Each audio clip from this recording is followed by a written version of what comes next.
안녕하세요. 부의 독서입니다. 오늘 여러분들께 모방의 능력에 대해 읽어드리도록 하겠습니다. 스타일은 공격적 수비와 수비적 성향이 대조적인 스타일이 충돌할 때 더욱 윤곽이 뚜렷해진다. 아마추어 럭비 경기에서 전진형 경기를 하는 메이지 대학교의 럭비와 뒤쪽에서부터 옆으로 공을 돌려가며 공격해오는 와사대 대학교의 전개형 럭비라는 도식으로 보면 이해하기가 쉬울 수 있다. 스모에서의 오시즈모와 요츠즈모 제품 개발에 주력하는 소니와 판매 중심의 마스시타, 냉전 시대의 미국과 소련처럼 대조적인 국가 또한 사회 스타일 등 다양한 영역에서 스타일 대 스타일의 경쟁과 마찰이 발생한다. 우리는 럭비나 스모를 관람하면서 단순히 즐긴다는 것 이상으로 스타일과 스타일의 충동 과정에서 뚜렷이 드러나는 요소들까지 맛볼 수 있다. 이렇게 전체 플레이의 디테일한 부분에서 나타나는 일관한 특징이나 전술의 저변에 깔린 철학과 신념에 감명받기도 한다. 전혀 다른 상대의 기술을 경험하면서 상대를 제압해 나가는 관계는 단순히 주고받는 관계 이상으로 창의적인 관계이다. 이 관계 속에서는 서로의 스타일이 더욱 명확해진다. 그런 상황에서 진검승부까지 펼칠 수 있다면 더할 나위 없을 것이다. 진검승부 이야기를 하다 보니 비온 버그와 맥켄로가 윈블던에서 펼친 숙명의 결전이 떠오른다. 이 결승전은 단단한 스타일과 부드러운 스타일 사이의 처절한 커뮤니케이션이었다. 스웨덴 출신의 비온 보그는 1분 동안의 맥박수가 불과 35회로 살인적인 폭염 속에서 장시간 경기를 해도 땀 한 방울 흘리지 않으며 라켓을 너무 세게 잡은 나머지 한밤중이 되면 라켓 손잡이가 저절로 부러진다는 전설의 주인공이다. 떡 벌어진 어깨는 냉철해 보였고 강렬한 톱스핀 그라운드 스트로크가 무기였다. 그는 좀처럼 네트 근처에 접근하지 않는 전형적인 베이스라인 플레이어로 공을 끊임없이 받아치는 모습이 마치 단단한 벽과 같았다.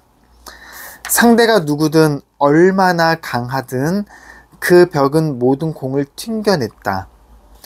여기에 일명 나비처럼 날아 벌처럼 쏘는 무하마드 알리 스타일 플레이 스타일을 가진 존 맥켄로가 도전해왔다. 그는 그야말로 뉴요커먼다운 면모를 보이며 솔직하고 편안하게 자신의 감정을 폭발시킨다. 그의 테니스 감각과 스피드, 놀라운 집중력은 가히 천부적이라 할 만했고 표범처럼 날쌔면서도 부드러운 움직임, 미묘한 터치의 쇼트 기술 등은 너무나도 손쉽게 구사했다. 그야말로 서브 앤드 발리 스타일의 전형이라고 할 수 있다. 존 맥켄로의 경우 근육 트레이닝은 거의 하지 않고 복근은 그저 말랑말랑하게 유지했는데 이 말랑말랑한 복근의 비밀 병기였다.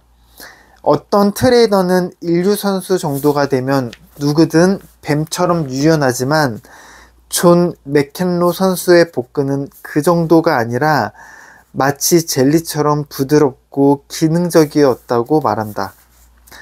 모든 면에서 대조적이었던 두 선수는 그야말로 세계 최고의 수준의 스타일과 스타일로 소통이었다.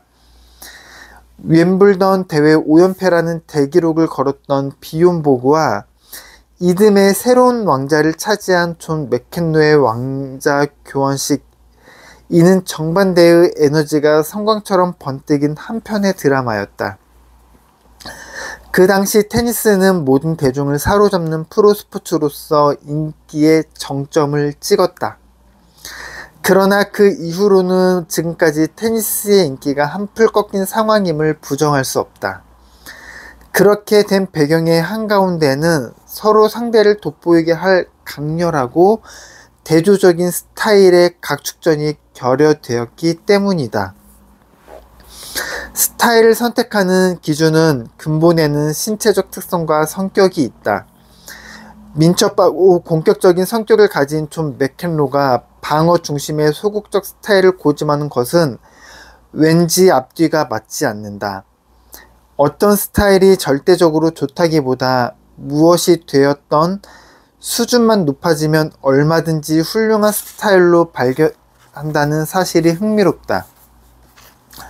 탁구에서도 멀찌감치 떨어져 공을 받아치는 커트맨과 전진 공격형 기술이 어우러져야 멋진 경기가 된다.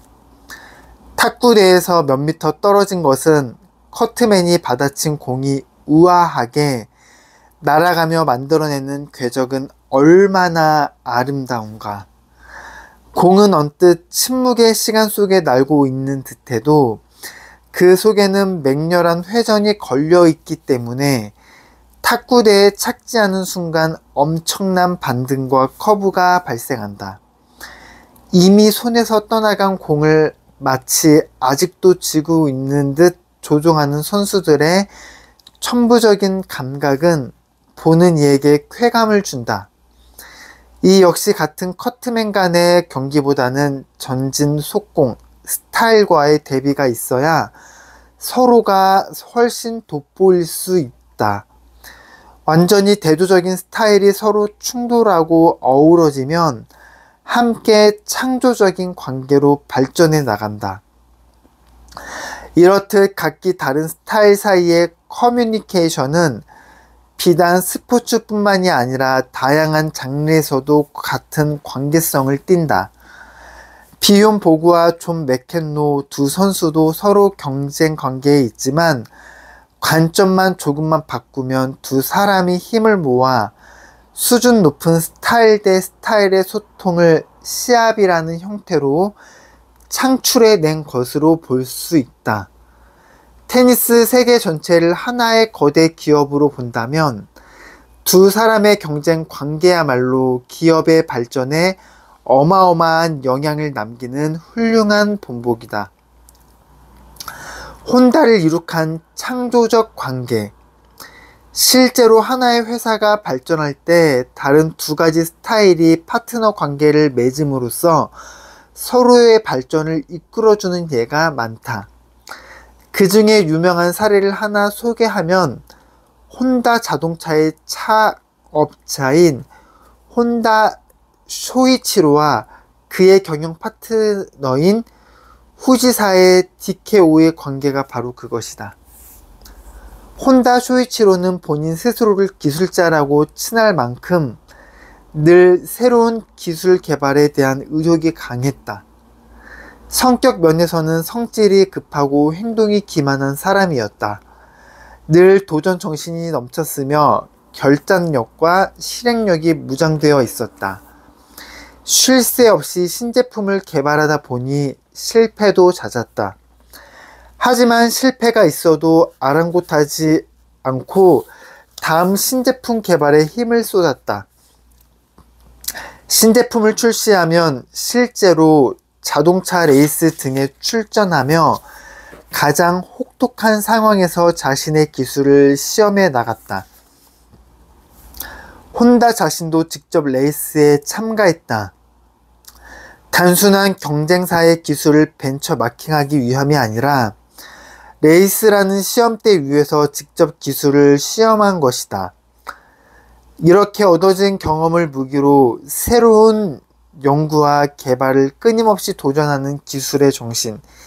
이것이 바로 혼다의 스타일이다. 혼다는 시로야마 사부로의 혼다 쇼이치로와의 100시간에서 이렇게 얘기했다. 무조건 이기면 되는 게 아니다. 이기면 이기는 대로, 지면 지는 대로 무엇이 잘 되었고 무엇이 잘못되었는지 그 원인을 밝혀내야 한다. 레이스는 단순한 쇼가 아니라 우리들 기술자들의 사활이 걸린 문제이기 때문이다. 지금 읽어드린 내용에 대해서는 모방의 기술이라는 제목으로 말씀을 드렸는데요. 서로 다른 스타일과 경쟁하면서 서로 모방해 나가면서 발전나갈 수 있다는 겁니다. 테니스가 예전에 일본에서 굉장히 인기가 많았었는데 지금은 서로 경쟁하면서 서로 다른 스타일을 추구한다거나 그런 매력이 떨어지는 게 인기가 떨어진 요인 중에 하나라고 볼 수도 있죠. 그래서 모방은 나와 다른 스타일로 조금 더 창조적인 모습에 대한 방향이 서로 경쟁하듯 나아갈 때 그 효과는 더욱 클 것입니다. 네. 오늘도 여러분 좋은 하루 보내시길 바라고요. 저는 내일 더 좋은 내용으로 인사드리겠습니다. 끝까지 시청해 주셔서 감사합니다.